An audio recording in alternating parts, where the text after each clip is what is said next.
Hello everybody and welcome back to the channel. If you're new here, my name is Elias. I'm an amateur landscape photographer. I'm based out of the Pacific Northwest. And this is not my normal video format. If many of you have been watching me on Instagram, you'll know that basically my hard drive failed and I've lost all my data and only what is not backed up onto this hard drive. So right now I'm currently waiting on that to hopefully be saved. I'm really crossing my fingers on this one. I really hope it is saved. I did not back up anything that I've had for the last few months and it's really coming back to bite me in the ass. So don't be like me, back your stuff up. So while I'm waiting on that, I figured I would do something that I've kind of been wanting to dabble in, which is post-processing tutorials and kind of showing my workflow that I do when it comes to post-processing my photos I take out in the field. I do not know how long I will be waiting for my data to hopefully come back to me. I'm really hoping the amount of money I'm paying it comes back, but so I might be doing videos like this for just a little bit. If that kind of content interests you or you enjoy landscape photography in general, my whole channel is based around me going out and bringing my experience as a new landscape photographer to YouTube. So hit the subscribe button. I do put a video out every single week, with this week being kind of a weird caveat because I'm just trying to figure it out right now.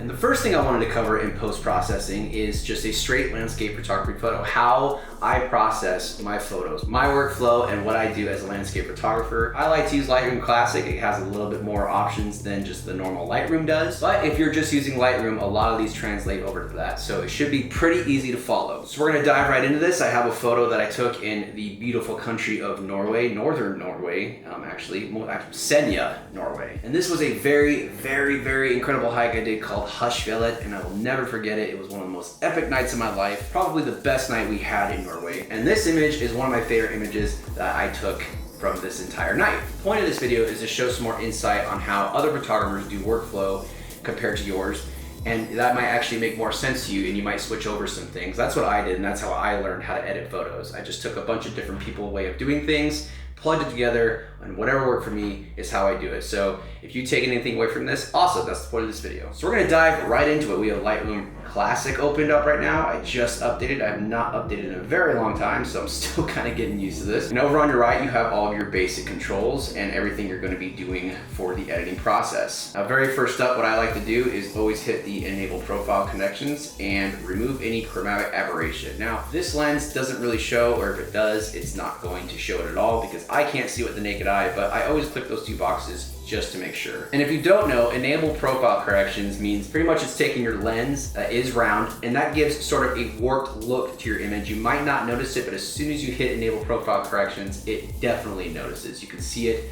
on and off.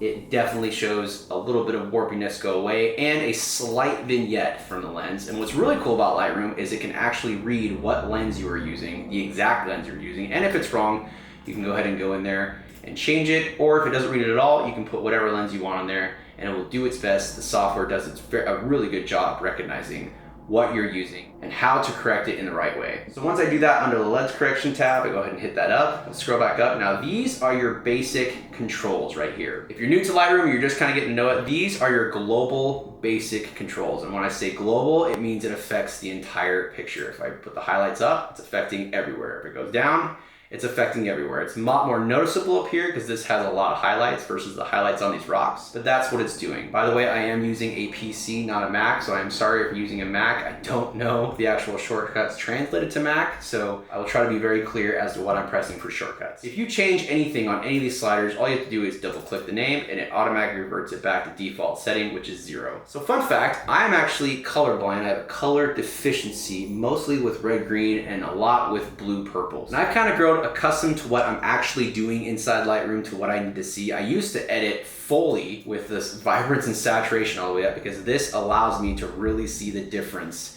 in the colors throughout the photo. But I've kind of grown accustomed to doing it and I feel pretty confident about it now. So I'm going to go ahead and just do it normally how I do it. But that is a perfect segue to lead into the second step, which is getting your white balance correct. Now, I don't know about you, but I shoot literally everything in manual and even my white balance. And when I'm on location, I'm not too worried about white balance because you can change it really well if it's a raw photo, which I did shoot. This is a raw photo and it's really easy to manipulate in post-processing. So I did shoot this photo, I think a little bit warm if I'm not mistaken, but there's two ways to get the correct white balance or close to it. First is holding the shift key and pressing double clicking the temperature and the tint. Now this is Lightroom putting your photo to what it believes is what is the correct white balance. That is one way to do it, or it's a good way to get you to a starting point on where you want it. That is not the way I like to do it. The way I like to do it is boosting these two up, the vibrance and saturation,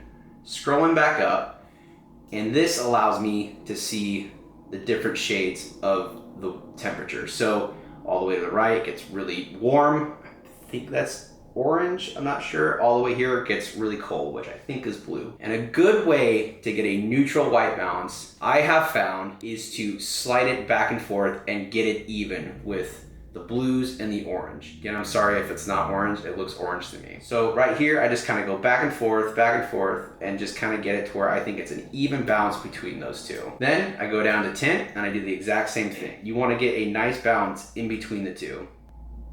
That looks good right there. And then I go ahead and put these down. And to me, that is a neutral, well-balanced photo. I think it's very important to get your photo white balanced into a neutral ground. If you want to get it warmer later or colder later, you can do that in different ways in color grading, but I think it's really important to get your white balance as close to neutral as possible. So the third thing I actually do is I actually jump to the contrast, and I don't use the global contrast yet. I actually go right down to the tone curve. And I go ahead and put that down. And I do a lot of things here. First thing I do is I like to get an S curve. Now this has a lot of highlights, so I don't need to raise this very much, but I like to get it popping just a little bit. And I come down to where the color spectrum is hitting on this line, and I like to pull it down also just a little bit. This photo is all over the place. It has a lot of brights, it has a lot of darks, but this line represents your highlights and your shadows. And just getting a contrast between the two of them, and not just a straight line, gives the photo so much depth in and of itself. Go ahead and put that down. And now I start on the rest of the basic global controls. I don't really mess with exposure much until the very end because changing all these is gonna really change your exposure. But I'll go ahead and give it a little bit more global contrast if I can. This photo is full of highlights, so I'm gonna go ahead and just drop those down just a little bit. Now again, remember, this might look good for your sky, but it's also affecting the highlights throughout the rest of the photo. In the water here, on the face of the rocks. So don't just be turning this down. I used to do that all the time when I first started this. It's terrible. I go back and look at those photos and they're so flat looking. They're dark, but they're bright normal pictures, but they're dark, if that makes sense. So I'm gonna go ahead and just turn the highlights down just a little bit.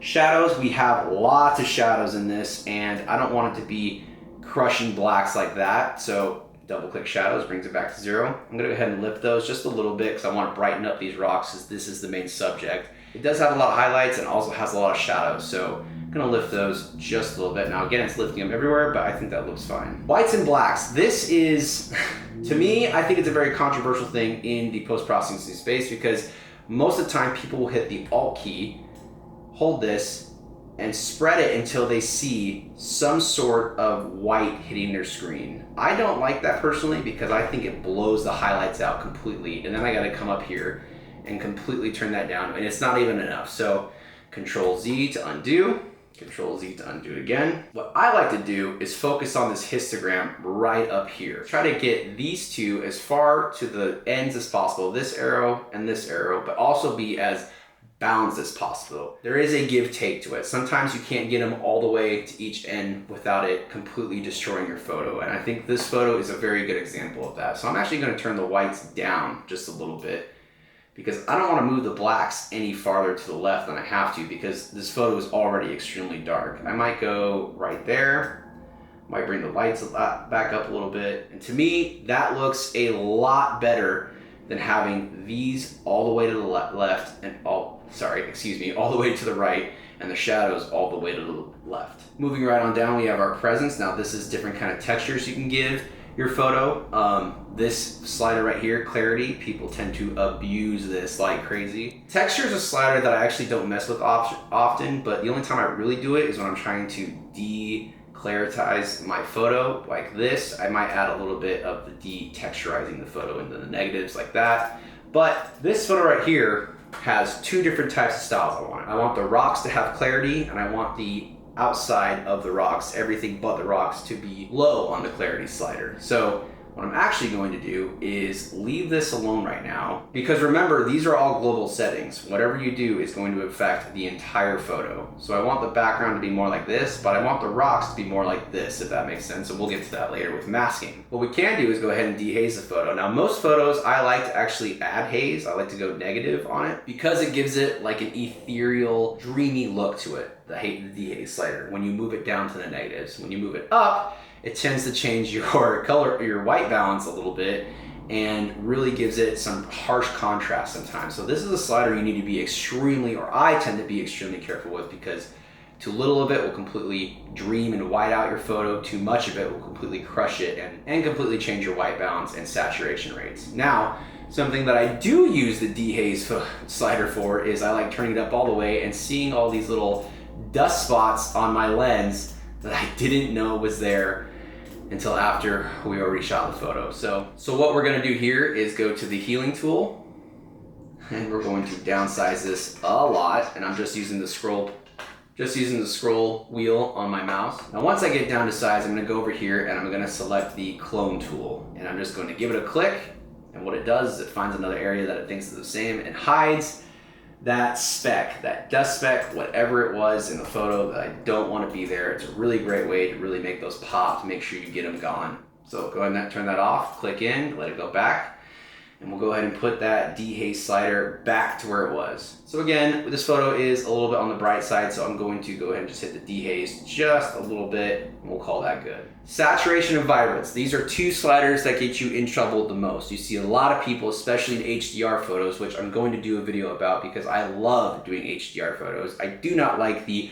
oversaturated, crazy looking HDR photos that people do, but I think high dynamic range photos are extremely valuable and really cool to use to really get your darks lit and your highlights down. It's really easy to balance your photo with those, but we'll go over that in another video. So subscribe for that because I will be coming out with one. Typically, I like desaturating a photo and I like boosting the vibrance. Now, again, I do have a color deficiency. It is hard for me to actually see what is going on here, but I feel like a lot of the photos I take, I'm going to manually saturate areas that I want to be saturated. This photo is actually a different story because this photo has a lot of color. I do not want this photo to be dull. I don't want it to be desaturated at all. That is an extreme example of desaturation, but you get what I mean. I want there to be a lot of color and vibrance in this photo, so I'm actually going to turn both of these up. Typically, I always put the vibrance more than the saturation, and I think that looks really good. Now pressing the backslash key actually lets you see the photo in its original form. So we're gonna go ahead and press that, and it's the before, as you can see in the top right hand corner. Press it again, that's current. Before, current. Now just hitting these global settings have changed the photo that much. I used to think the photo looked really good as is, but as you can see, a little bit of post-processing goes a long way. Since we are done with the global settings, we're gonna go ahead and keep on going down this line of information, and we've already done the tone curve. I don't ever mess with the color too much, and only in certain photos where if it's like a forest and full of greenery and the greens need to be toned down a little bit, I'll probably go into this and mess with this and desaturate some things. So what we are going to go over, what I love to do, is color grading. Now this is just a way to get a fine-tuned control of your temperature on your photo. How it works is you have your shadows, your midtones, and your highlights. I don't mess with the midtones too much, mostly just the shadows and the highlights. Then you have your luminance that controls how bright whatever section you're on is. So for example, on our shadows, we're gonna darken those, which we don't wanna do. Or your highlights, same thing, darken those, which we don't wanna do. Then you have these two sliders at the very bottom that controls all of them, your shadows, your midtones, and your highlights at the same time. Generally for color grading or tone correction, what I like to do is have warmer highlights, cooler shadows. Now again, I do have a color deficiency, but I have studied a color wheel and have it tell me exactly where all the colors are, so I know kind of where I'm working from there. I do know that this is where the warmer tones are. I think more of the reds are here, more of the oranges are up here. So what I like to do is, normally I like to go more orange for golden hour photos such as this at sunset, but I think the rocks look really cool in more of a red, darker red tone. So we're gonna go more towards the red, and you'll see this little circle right here giving you the actual color that you're going for, instead of just guessing in this abyss of colors that just collide together. To me, this is just a giant mess. But I'm gonna slightly raise it up towards the red, more towards the red section. Then I'm gonna jump over to the shadows. And a lot of people will go straight for the super cool tones, like the real blue ones, but I like going a little bit lighter than that. So we're gonna slowly bring those shadows to the cooler side. We're gonna go ahead and go down to the blending and balance. Blending is how much is showing there, how much it's saturated, if you will. Balance is how much it's favoring more towards one side or the other. This photo is taken at sunset, so it is supposed to be pretty warm. So what we're going to do is actually favor the warmer tones than the blue tones. And I'm actually going to jump that up quite a bit in the blending, give it a little bit more saturation. Again, this is a colorful time photo. I don't add a lot of color to my photos very often, but I really like this. Move right on down to detail. This one is also one that is easily, everything you do in Lightroom and post-processing is easy to overdo. But it all comes down to your taste. What do you like? Do you like a super hyper edited photo, or do you like very basic corrections, kind of natural looking photo? It's all up to you and what you want to portray as the photographer. First step we do in here is go ahead and sharpen the picture as much as possible. You can use this little box, but I actually just like clicking on here and just going into the details that I'm gonna wanna be doing. So the first thing we need to do is mask the photo. If you slide the amount of sharpening you're gonna be doing, it's going to be affecting the entire photo, and that is something you don't wanna do, because certain things you want more sharp than the you want sharper than the others. Again, I said in the beginning of this, I want the rocks sharp and I want the skies and waters to be a little bit less on the clarity scale. So we're going to actually double click this, put it back to normal, and we're gonna go down to masking right here. Hold the Alt key, click on masking, and it gives you this kind of weird transient looking scale. And what this does is that everything in white is what is going to be affected by the sharpening, and everything that is black is not. So if you slide it all the way here, very little will be sharpened in the photo, versus here the entire photo is going to be sharpened. So gonna get a fine mixture, kind of get the skies out, as much as the water out as we can without it not affecting the rocks. That looks good right there. Go ahead and click on the rocks that's sharpened here, because this is what's going to be sharpened. And you can see the more you sharpen it, the more texture it's giving that photo. A lot of people say you shouldn't go over 50, 60 because it's just adding too much to your photo, but I've seen people push this thing all the way up here before it looks actually good. Me, I just think trust your eye. Right now, I'm thinking about 80, high 80s, 90s looks pretty good on here. You can mess with the radius, how big those little individual pixels that it's doing its sharpening is. I don't really mess with that much. I like it on default. Detail is how much you want that texture inside of each little pixel that it's sharpening. That I don't mess with too often unless we're editing astrophotography, which I also plan on doing a video on. I love editing the Milky Way. Next up is noise reduction. I think there's an AI built in here to denoise and noise reduction, but I don't want to do that. I like doing manual noise reduction. So what we're going to do is come right down here to this slider, luminance. Luminance is how much you're going to have in your photo denoised. And what denoise means is it takes this grain and makes it kind of mushes it together to get rid of the grain. It's a really good tool to correct that. But like anything in this, too much is a bad thing. As you can see, we slide this all the way up. Now it looks like this weird AI picture of clay. It looks blocky, choppy. It's really weird, almost like a painting. That's not what we want. Double click that. There isn't too much green in this photo, but I always like giving it a little bit of luminance. I don't ever leave this thing on 0, and I don't ever really go past 15. I think this doesn't need much, so I'm actually just gonna bring it up to about 8. These sliders really don't do much to the naked eye on this photo. They do a lot in a lot more contrasty photos or dark photos like astrophotography, which again, I will cover at some point, but this is good enough for me right here. Click that up. And now we are done with all of the effects on this tab. So there you go. Now the next step to do, what I like to do, is the most powerful tool in Lightroom. And a lot of people like to do this first, but I like editing the photo as a whole and then cropping it down to what I think it needs to be. Cropping is by far the most underrated tool in post-processing. It can completely transform your photo to something absolutely different, wildly different, even though it's still in the same photo, because of perception, what you're trying to show the viewer.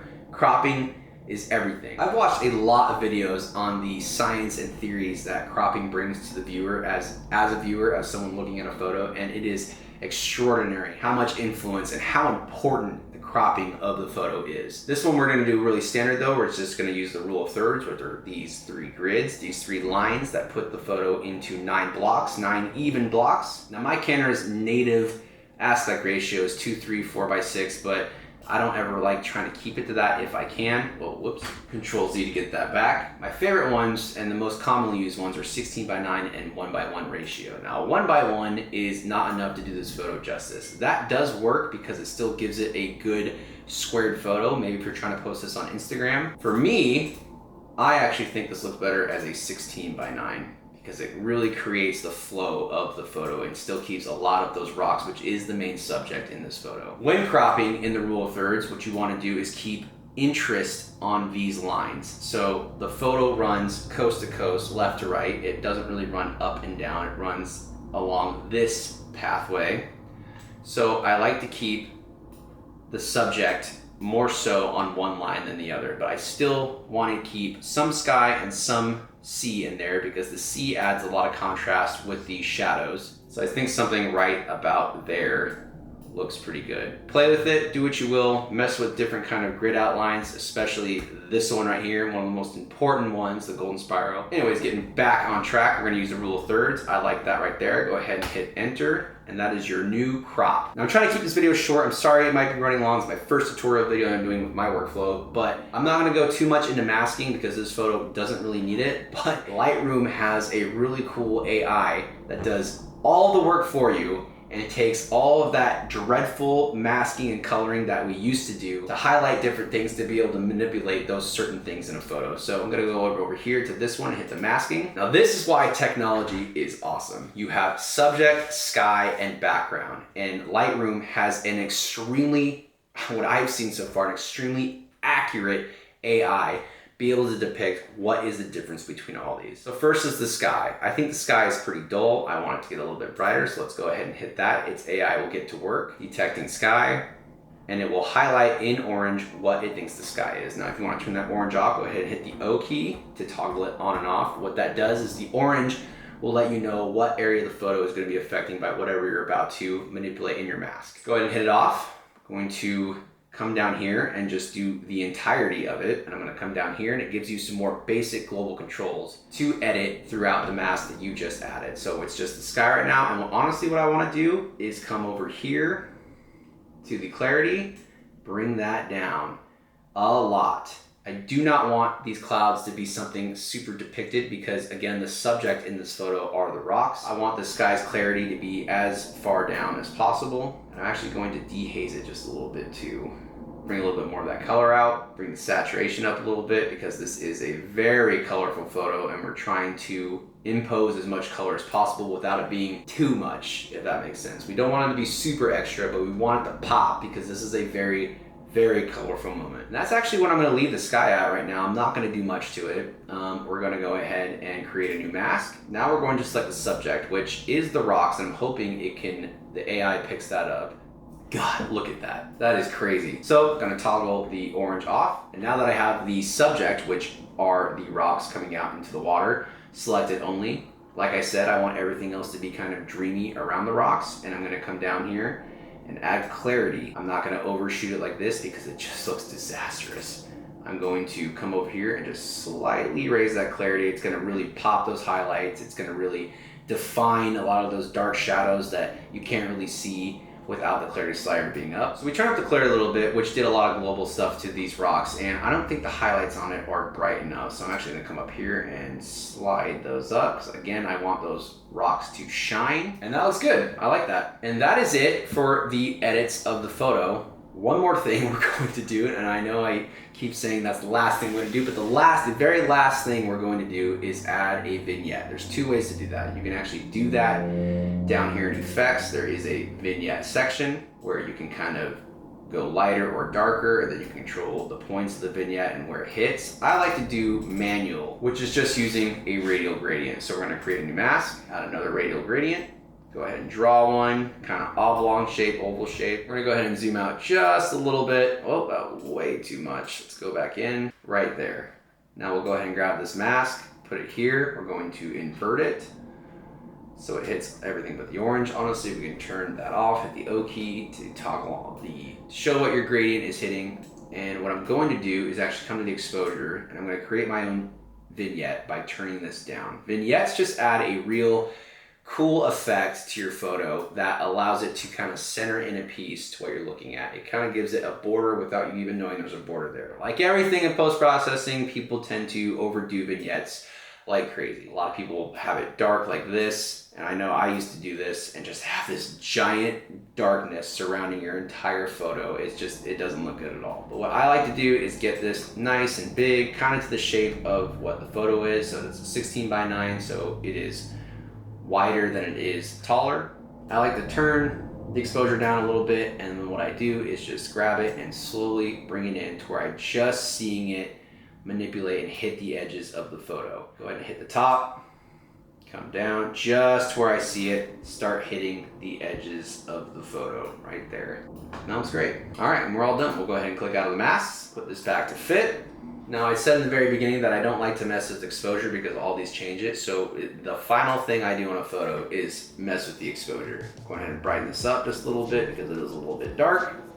Again, you don't want to overdo it and blow out your highlights. You don't want to underdo it and make it too dark you can't see anything. You want to just bring that up just a little bit. I always like to go a little bit lighter than what I think it should be, because when I look at it on my phone or on my computer later, I feel like it's way darker than I intended it to be. So this is it. This is the finished photo. We're gonna hit the backslash key to see the original, post-process, original, post-process. And this is just one way I really like to do it. This is my workflow. This is a classic sunset picture. I think these are really easy to do because they hold a lot of color. And that's why I chose it for my first post-processing video, because it is a little bit on the easier side. So I plan on doing more of these, especially since I'm waiting on my data to come back. Knock on wood that it comes back.